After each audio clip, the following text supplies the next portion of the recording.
कुणबी आहेत, मग कागदच आधार नाही, एखाद्या व्यक्तीचं नाव किंवा त्याचं आडनाव किंवा त्याची वंशावळी, तर मग मिळणार कसा, असे दोन प्रश्न उपस्थित केले जात आहेत. आणि त्यामुळं मराठे जिंकले पण तहात हारले अशी सध्या चर्चा सुरू झाली. हे शब्द त्यावेळेस सुद्धा तसलेच होते. शिंदे समिती गठीत केली त्यावेळेस सुद्धा हे लोक असंच म्हणले होते, काही उपयोग होणार नाही, शिंदे समितीचा काय उपयोग होणार नाही. तरी 3 करोड मराठे आरक्षणात गेले, यांचे तोंड बंद झाले. त्यावेळेस असंच म्हणले होते. तुमचं म्हणणं आहे शिंदे समितीचं सारखंच हा सुद्धा जे आर आहे, शिंदे समितीचा आणि या जे आरचा काही एक संबंध नाही आहे. गॅझेटियरचा अभ्यास करणे आणि सरकारला अहवाल देणे एवढं शिंदे समितीचं काम आहे. अहवाल दिल्याच्या नंतर शिंदे समितीनं सरकारला जी आर काढायचा का नाही हे सरकारचा अधिकार आहे.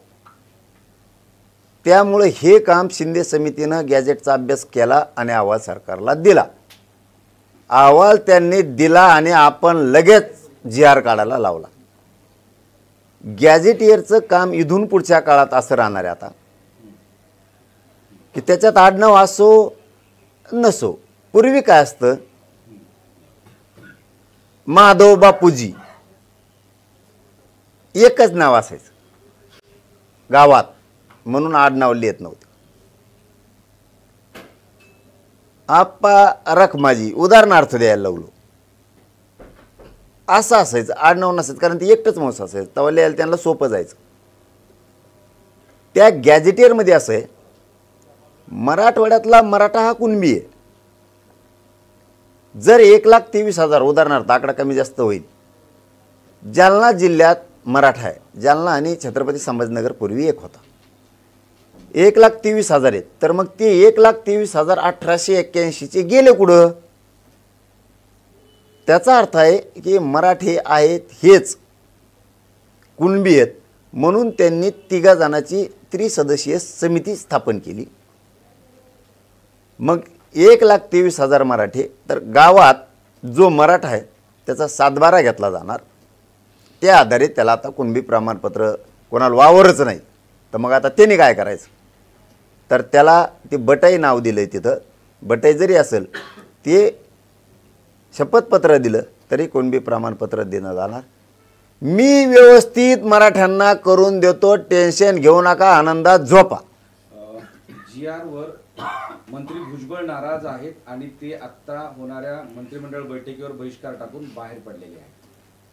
मराठा समाजासाठी सगळ्यात आनंदाची गोष्ट सांगतो, आपल्या विरोधात आपलेच लोक विरोधात बोलतायत की जी आर खोटा आहे. हा जी आर जर खोटा असता, मराठ्याचं हित याच्यात नसतं, तर आत्ताच बातमी दिली पत्रकार बांधवांनी, छगन भुजबळ बैठकीला जाणार नाही आहे, जी आर काढला म्हणून तो नाराज आहे, बैठकीवर त्यांनी बहिष्कार टाकला. याचा अर्थ असा होतो, हा जी आर पक्का आहे, फक्त काही जणांना बोलवलं नाही मराठ्याच्या अभ्यासकाला, म्हणून त्यांचं थोडं ढुंगण दुखत आहे, ही प्रॉब्लेम आहे. आणि याच्याही पुढचं जाऊन सांगतो, मीडियाच्या बांधवाच्या माध्यमातून आपण त्यांना सांगितलं होतं, उद्या 12 वाजेपर्यंत महाराष्ट्रातले सगळे अभ्यासक तज्ज्ञ या. काही 12 वाजताच आले, पण काही आपण वेळ दिल्यावर दुसऱ्या दिवशी 12 वाजता आले गुंबळा घालायला. म्हणून विश्वास ठेवू नका, हे तुमचं पोरग आहे, तुमचं पोरग मनोज जरांगे चुकीचं काम करणार नाही, झालं तरी जीव जोस तर तुमच्या लेकरा बाळासाठी लढल. लय लेकरं मोठे केलेत समाजाचे करणारे, विश्वास ठेवू नका, हे सगळं परफेक्ट आहे. आणि उलीतिली काही झालंच तर मी सांगितलं ना तुम्हाला, सुधारित जी आर काढायचा शब्द व्यासपीठावर घेतलाय. कमीत कमी 150 अभ्यासक तिथं होते, कमीत कमी 50 हायकोर्टाचे वकील होते यांच्या साक्षीनं, आणि त्यांनी त्यावेळी सांगितलं जी आर ओके. पण काय असतं का, याला नासकी सवय लागलेली असते मराठ्यांचेच. एक शब्द त्यातला उचलायचा आणि इकडं फेकायचा, आणि तेवढ्याच बुळबुळ बुळबुळ करत बसायचं. काय होत नाही रे पोराओ. अरे तुम्ही एवढी मुंबईला जाऊन जीवाची बाजी लावून झुंज दिली. अरे 70 वर्षात न होणारा जार काढला पोराओ तुम्ही. किती आनंदी पाहिजे असल्याच्यावर असल्याला ऐकून आपण नाराज राहायचं. याच्या पुढचं सांगतो. काही मराठ्यांच्या वॉटर मोजणी इतक्याला सवय असती. एखाद्याने जर 10 एकर वावर घेतलं ते पडक होतं. त्यांनी नांगरीलं ते वावर सुपीक केलं. पण तिथं नांगरीत आणि 10 जण होते. त्यातला एक असा होता तर 10 एकर वावर घेतला गाड्यानं. 10 जण आहेत. 10 जण म्हणल्या मायाला तो वावर घेतलं चांगलं केलं गाड्यानं. लेकरा बाळाला आयुष्याची भाकर झाली. म्हणजेच हैदराबादचा गॅजेट विषयी बोलतो. चांगलं लेकरा बाळाला आयुष्याची भाकर दिली. पण त्यात एक जण असा होता तेव्हा म्हणला वावर नांगरीलं सगळं केलं लेकरा बाळाला आयुष्याची भाकर दिली गाड्या. पण मायाला तो बाण टोकरीला नाही. बाण फोडायला पाहिजे होता सगळा. म्हणजे काय त्यांनी लेकरा बाळाला आरक्षण दिलं ते नाही पाहिजे. किंवा शेत घेतलं 10 एकर त्यांनी लेकरा बाळाला आयुष्याची भाकर दिली हे नाही आणून त्याला बांध फोडण्यात रस होता. का मारामाऱ्या झाल्या पाहिजे. यांना JR निघाला याच्यात आनंद नाही. मराठी मोठे झाले याच्यात नाही. मुंबईत कुटाकुटी व्हायला पाहिजे होती. काहींचे असले सुद्धा नासके स्वप्न असते. तुम्ही माझ्यावर जर विश्वास नाही ठेवला आणि मी बाजूला गेलो तर हेच त्यांचं म्हणणं आहे. हे बाजूला गेल्याशिवाय आपले दुकानदाऱ्यात चलत नाहीत. काही बोला पण बोला. अरे मी आहे ना देतो तुम्हाला गॅजेटियर पुरे मराठी आरक्षणात घातलं दाखवतो मराठवाड्यातले आणि पश्चिम महाराष्ट्रातले. शांत राहा आनंदी. ओबीसीचे नेते आक्रमक झाले. भुजबळ आता मंत्रिमंडळाच्या बैठकीतून बहिष्कार टाकून बाहेर पडलेले आहे आणि बैठक होते ओबीसी नेत्यांची. पुन्हा आणखीन एक बातमी आणली. मराठा बांधवांनो आपल्या किड्या मकोड्यांचं ऐकू नका की ज्यांना वाटतं हे अमुक चुकीचं आहे तमुक चुकीचं आहे. आज तर राईट काम होणार आहे ना मराठे हो. दुसरी बातमी आली पुन्हा की तो छगन भुजबळ बहिष्कार बैठकीतून बाहेर बी पडला. मराठ्यांनी फक्त डोकं चालायचं. आपल्या लोकाला विरोध करणारे जे 2-4 आहेत ना हे राजकीय गुलाम आहेत. यांचा पिढ्याना पारचा इतिहास आहे. हे कधी शत्रूच्या टोळीत राहिलेत.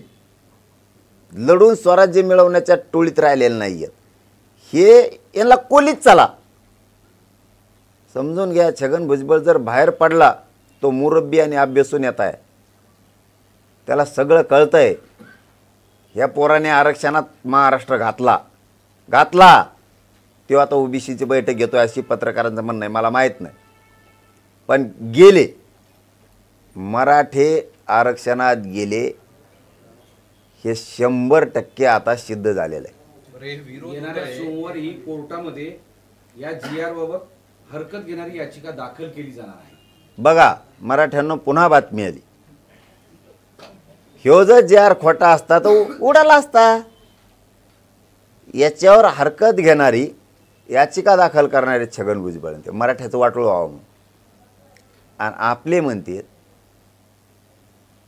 JRच खोटा आमकाचा आनंदाचं काय विरजनच काय नाही. नेरभेड राहायचं. इरजन नाही फेरजन नाही काय नाही. अरे गेले मराठे झालं सरसकट. मराठा बांधवांनी एक सांगू तुमच्या कल्याणासाठी मी दाखवतो सगळे सोयरे. जाऊन दे आता बोलायचं नव्हतं मग बोलतो. कवरला मनात ठेवायचं. सगळ्या सोयऱ्यांची अधिसूचनेवर आणखीन अभ्यास सुरू आहे. त्यांनी त्याच्यावर आपल्याला 2 महिन्याचा वेळ मागितला. मराठा आणि कुणबीवर 2 महिन्याचं दाखवेलं. मी दाखवलं सगळ्या सोयऱ्याची अंमलबजावणी पाहिजे. मराठा आणि कुणबी एक JR पाहिजे. त्यावर 58 लाख नोंदी 3 कोटी मराठी आरक्षणात घातले. थोडा घास खाल्ल्यावर कसं पचतं हे सांगतो तुम्हाला. पुन्हा सांगितलं सगळ्या सोयऱ्याची अंमलबजावणी पाहिजे.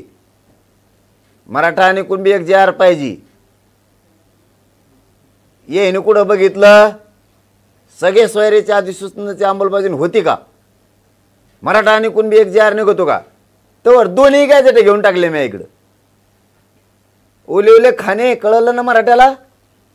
म्हणून हे फालतू जे 4-2 आहेत ना अभ्यासक, यांचं डोकंच बिचळलंय. हे काय करतंय नेमकं. दोन्ही गॅजेट घेतल्यामुळं पश्चिम महाराष्ट्र आणि मराठवाडा हे सगळ्यात मोठा भूभाग आहे क्षेत्रफळानं, लोकसंख्येनं आणि मराठ्यांच्या संख्येनं. मला सांगा, मराठवाडा आरक्षणात गेल्यावर आणि पश्चिम महाराष्ट्र आरक्षणात गेल्यावर खाली काय घंटी राहिली का. झालं ना सर सकट.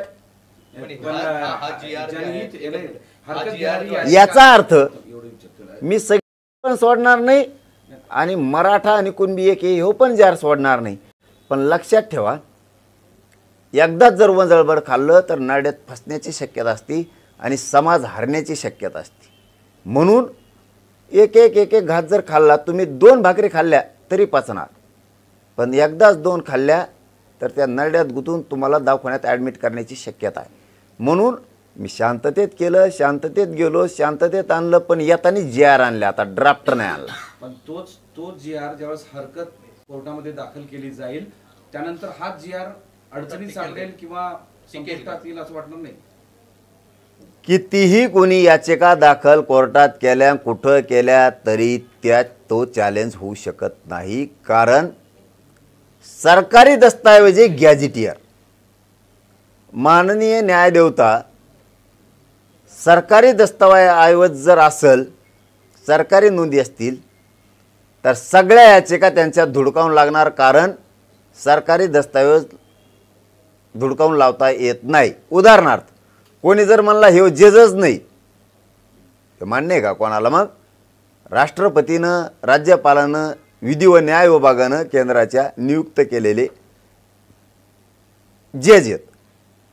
कुणी म्हणन काय ह्यो जज मामा कामाचा नाही, कायदेशीर नाही, कायदेशीरच आहे. तसं दस्तावेज येतो तो कोणीही नाकारू शकत नाही. ना मराठवाड्याच्या गॅझेटियरचा, ना सातारा संस्थांच्या गॅझेटियरचा. मराठ्यांनी जास्त खुशीत राहायला पाहिजे. आता आपले बोलणारे बागड बिल्ले एखाद्या वेळेस यांच्यावर बहिष्कार टाकून यांना लुटून द्यावा लागणार आहे आता. कारण यांना मराठ्यांचे वाटोळ्याशिवाय काही करताच नाही आलं. उभ्या आयुष्यात यांनी समाजासाठी काय केलं तर काहीच नाही, नाव ठेवण्याशिवाय. म्हणून आणि जर हे कोर्टात जाणार असलं तर आणखीन आनंदाची गोष्ट आहे. पक्का जे आहे, पक्का मराठवाड्यातले मराठी आरक्षणात गेलेच. पण हेच हैदराबाद जे गॅजेट आहे तो ऑलरेडी शिंदे समितीने जेव्हा नोंदी शोधल्या त्यातल्या 15 ते 20 हजार गॅजेट मधून नोंदी शोधण्यात आलेल्या आहेत. त्यामुळे आता यात नोंदी नाही असं म्हटलं जात आहे आणि जे हैदराबाद गॅजेट आहे ते ऑलरेडी वापरलेलं आहे असं शिंदे. नाही, चुकीचं आहे. तुम्हाला माहिती दिलेली चुकीची. तुम्ही पुन्हा माहिती घ्या. गॅजेटियरला 40% जिल्ह्याला, काही जिल्ह्याला 38%, 38%, 39%, 42%, 27% अशी जिल्ह्याला टक्केवारी दाखवलेली कुणबींची लोकसंख्येच्या. उदाहरणार्थ 5,18,84ला एकूण जिल्ह्याची लोकसंख्या आहे. तर त्याच्यामध्ये कुणबी मराठ्यांची म्हणजे 73च्या मराठ्यांची त्यांनी लोकसंख्या दाखवलेली 2,27,000. आज ते 2,27,000चे मराठे आज ते झाले 6 लाख. त्याच्यामुळं त्यांनी ह्या नोंदी इकडं लावलेली नाही. गॅझेटियर हा सेपरेट भाग वेगळा आहे आणि नोंदी शोधण्यामध्ये त्यांनी 33-34 शोधलेला आहे. पत्रकार बांधव समजून घ्या, मराठाही समजून घ्या. त्यांनी 33-34 शोधलेला आहे नमुना नंबर. 36 शोधलेला नाही गोस्वाऱ्याचा. देवस्थानाचं शोधलेलं आहे.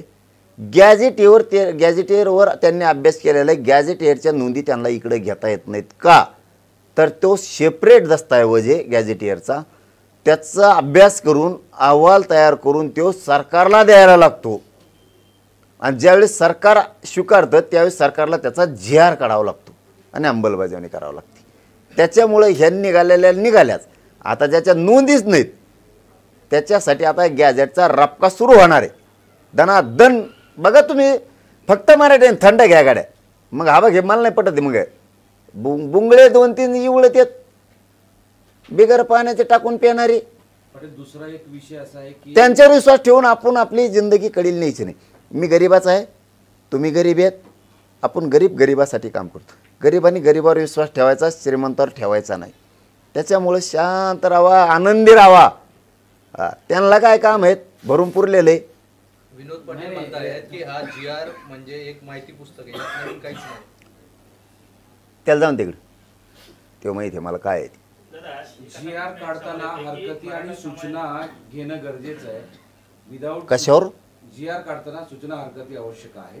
त्या न घेता हा GR काढला आणि तो अशा पद्धतीनं बॅक डोअर मार्फत त्या मागच्या दरव्यानं या सगळ्या मराठ्यांना ओबीसी मध्ये आणलं जाते, असा आक्षेप आता सगळे ओबीसी नेते घेत आहेत.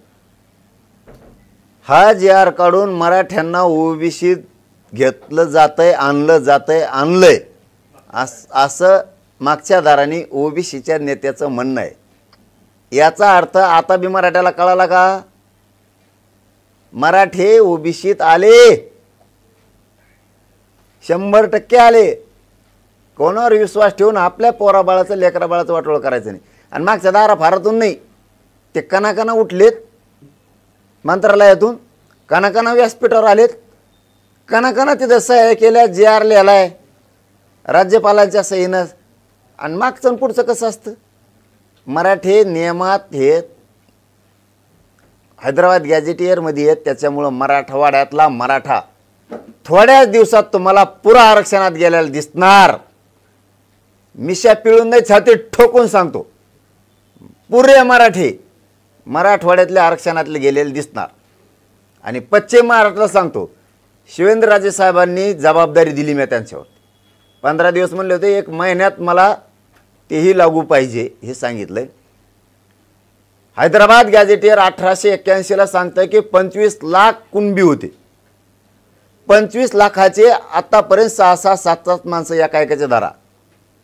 1.5 ते 2 करोड मराठे एकट्या पश्चिम महाराष्ट्रातली गॅजेटियरमुळे आज जाते. काय पाहिजे आणखी? मराठ्यांनी ह्या GRचा काही उपयोग नाही, हे खोटाच आहे, नोंदी नसलेले लोक याच्यात जाणारच नाहीत, हे असल्या म्हणणाऱ्या पैदाशीवर विश्वास ठेवूच नका. एकच मिनटं असल्या पैदाशीवरती विश्वास ठेवूच नका. आगे आगे देखो होता है काय. मुंबईत गए म्हणले पाय ठेवून देणार नाहीत, मराठ्याला. मराठ्याच्या पट्ट्याने कुठं पाय ठेवले, आणि मोकळे नाही आले, ओरिजिनल जिंकून आले यावेळेस. ओरिजिनल.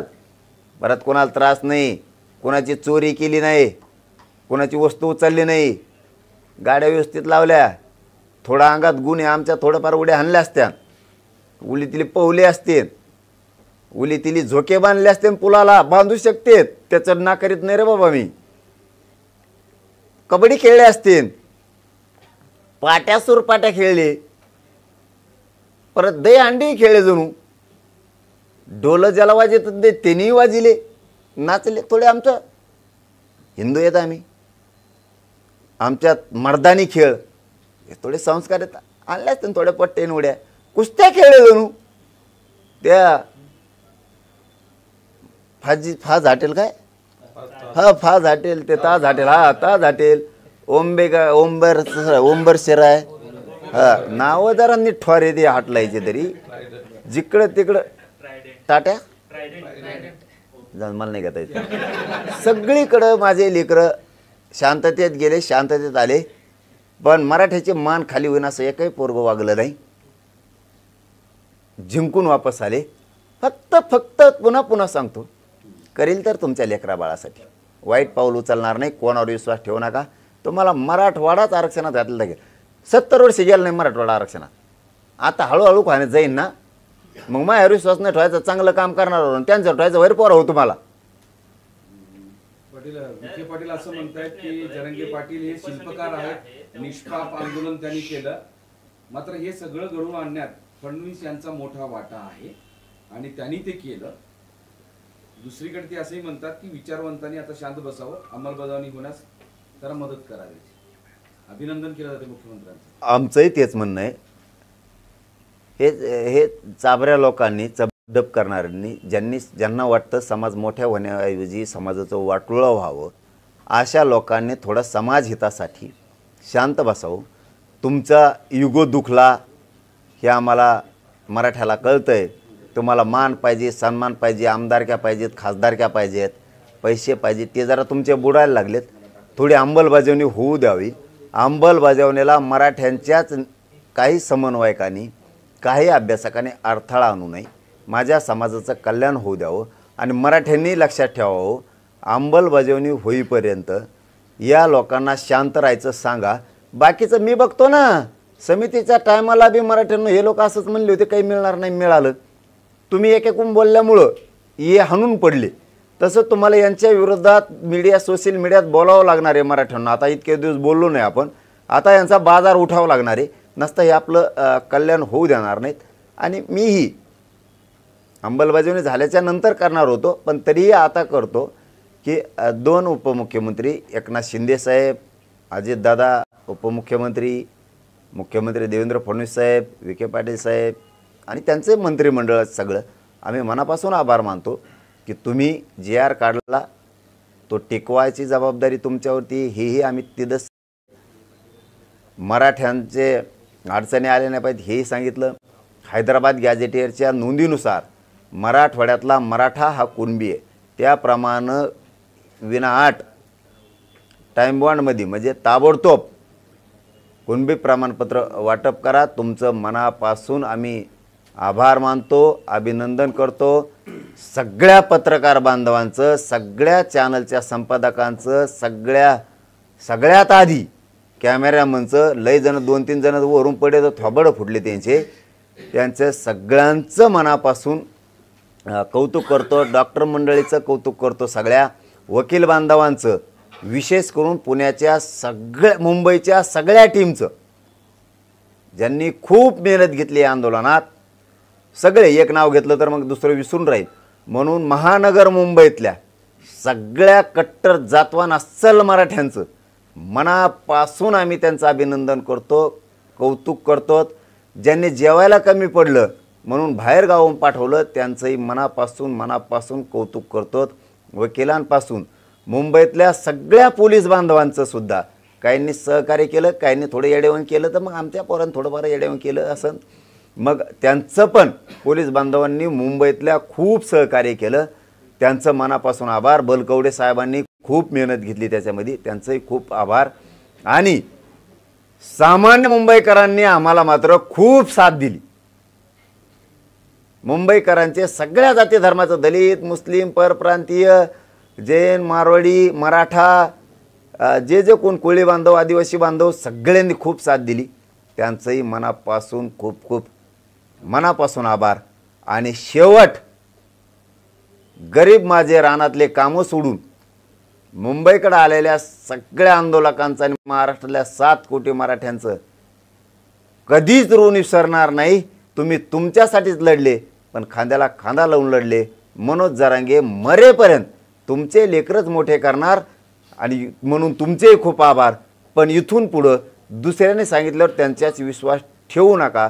नसतं मग काम करताना थोडं मन दुखतं. आपण जर एवढं काम करतो, इमानदारीनं करतो, आणि आपण जर दुसऱ्याचं ऐकायचं म्हणल्याच्या नंतर, मी मराठवाडा पश्चिम महाराष्ट्र आरक्षण आत्ताच घातल्याला दाखवीन, तुम्ही निवांत झोपा आनंदी, बस. काही अपेक्षा नाही तुम्ही मला. की तिकडे धडाधड गुन्हे दाखल झालेत. आतापर्यंत 9 अज्ञातांवर 9 वेगवेगळे गुन्हे दाखल झालेले आहेत. ती जबाबदारी विखे पाटील साहेबांनी घेतली. मुंबईत जेवढे गुन्हे दाखल झाले, मुंबईत जेवढ्यावरती फाईन मारले गेले, हे आम्ही माघारी घेतो. कोणी फाईन भरू नका, केसेसचा सुद्धा सगळा निपटारा करून घेतो झालेल्यांचा, हे विखे साहेबांनी सांगितलं आणि ते मी करून घेतो. त्यामुळं मराठ्यांनी टेन्शन घ्यायचं नाही. मी जीवनच मराठ्यासाठी जगतो. तुम्हाला ताण होईन असं मी वागणार नाही. पाटील, तुम्ही परत आल्यानंतर, रात्री परत आल्यानंतर, सगळे लोक तुमचे कार्यकर्ते परत आल्यानंतर गुन्हे नंतर दाखल केले. आज सकाळी तो विषय समोर आलेला आहे. रस्त्यावर रहदारीवर अडथळा निर्माण करणे, गोंधळ घालणे सार्वजनिक ठिकाणी, असे वेगवेगळे गुन्हे दाखल झाले. ते अज्ञात व्यक्तीविरोधात. आपण अज्ञात व्यक्तीवरती झाले. आता अज्ञात कोण आहेत आम्हाला माहीत नाही, ते दुसरेच असू शकते सरकारचे. पण जर आमचा कोणी असेल तर विखे पाटील साहेबांनी सांगितलं की ते सगळे माघारी घेऊ, ताबडतोब ते बी ते माघारी घेतले जातील. पोरांनी कसलं टेन्शन घ्यायचं नाही. तिथं 2 आमचे बलिदान भावांचे गेलेत अटॅक येऊन, त्यांच्यासुद्धा घरच्याला नोकरी आणि निधी देण्याचं मी ताबडतोब कबूल करून घेतलं.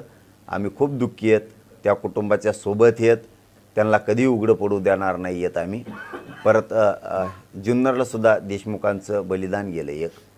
आपल्या इकडंसुद्धा एक 2-4 पोरांना मार लागला ते गाडीचा. त्यामुळं सगळ्यांच्या सोबत येत आम्ही, कोणालाही उघडं पडू दिलं जाणार नाही. न्याय झाला हे मात्र सत्य. फक्त पुन्हा तेच सांगतो, न्याय करणारा माणूस समाजाला मी भेटलो.